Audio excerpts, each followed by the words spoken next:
Zint. Cette vidéo se base sur un cours de Tom Jarvis, journaliste de son état. Il ne s'agit pas d'un cours approfondi sur l'ozine, mais juste d'une introduction au domaine à destination des gens intéressés par la pratique journalistique et pour les chercheurs en ozine. Alors en premier lieu, on va s'intéresser à l'état d'esprit qu'il convient d'avoir et aux biais qu'on peut rencontrer lorsqu'on fait une enquête d'ozine. Quand on fait une enquête d'ozine, on doit vraiment coller aux faits sans avoir de biais. Les informations sur lesquelles on travaille sont subjectives. Même les articles de presse ont des biais narratifs. Certaines sources ne présentent parfois pas toute l'information disponible. Parfois même les informations sont erronées de manière volontaire.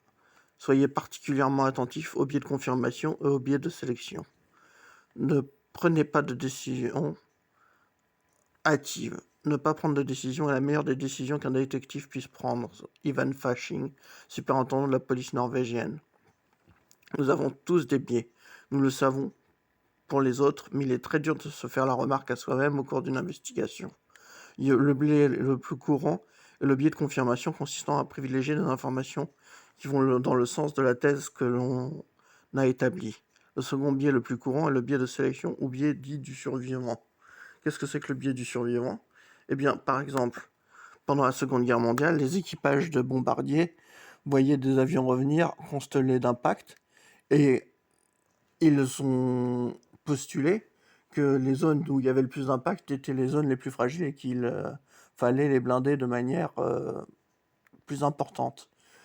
Ce à quoi les spécialistes du domaine ont répondu que non, en fait, les avions qui revenaient et qui avaient ces impacts de balles étaient justement ceux qui revenaient. Ceux qui ne revenaient pas étaient ceux où les impacts de balles avaient été tellement violents que l'avion s'était crashé, en fait. Et donc que les espaces à privilégier pour le blindage étaient les espaces où justement on voyait pas d'impact. L'exemple aussi assez couramment utilisé pour expliquer ce que c'est que le biais du survivant, c'est celui des casques pendant la Première Guerre mondiale. Pendant la Première Guerre mondiale, en fait, au début, les gens ne portaient pas de casque. Ils allaient au combat sans casque. Et avec des shakos, par exemple. Et on a fini par introduire des casques, et puis certaines personnes ont constaté que c'était étrange, parce que les blessures à la tête augmentaient au fur et à mesure de l'usage du casque. Est-ce que le casque était inadapté ? Est-ce qu'il y avait... Et en fait, c'est tout simplement que les statistiques étaient basées sur le fait que les blessures à la tête étaient celles des survivants qui avaient été protégés par leur casque, mais où la balle avait quand même traversé. Tout simplement parce que sinon, ils auraient été morts et ils auraient appartenu aux statistiques des décès.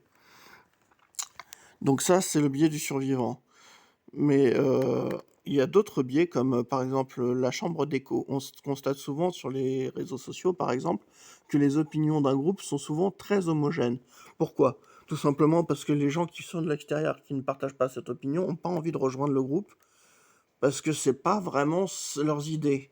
Et par ailleurs, quand ils le font, ils ont souvent à faire face à une homogénéité des opinions qui n'est pas en leur faveur. En conséquence, ils y restent pas. Voire dans les groupes les plus toxiques, ils sont carrément virés. Donc ça, c'est un biais, la chambre d'écho, qui entraîne le fait que si on vient de l'extérieur, on est abreuvé d'opinions qui vont toujours dans le même sens. Donc il faut vraiment faire attention à étendre son enquête sur le plus de conversations différentes, d'opinions différentes, pour ne pas tomber dans ce biais de la chambre d'écho. Par ailleurs, il faut toujours penser qu'en ozine, on n'a pas toutes les informations. C'est ce que explique le chercheur Daniel Kahneman, qui a un prix Nobel de psychologie appliquée à l'économie. Il dit tout simplement, ce que vous voyez, c'est tout ce qu'il y a. Il n'y a rien d'autre. En fait, ça veut dire tout ce qu'il y a à votre connaissance. Il existe d'autres informations, mais vous ne travaillez que sur les informations dont vous disposez. Le travail de Kahneman se base principalement sur la prospective en bourse en fonction des biais cognitifs psychologiques. De même, souvent, il y a ce qu'on appelle le biais ancré. C'est le biais qui consiste à prendre une information et à se dire: «Ah, ma première information est crédible et intéressante», et à chercher des informations qui vont dans le sens de cette première information.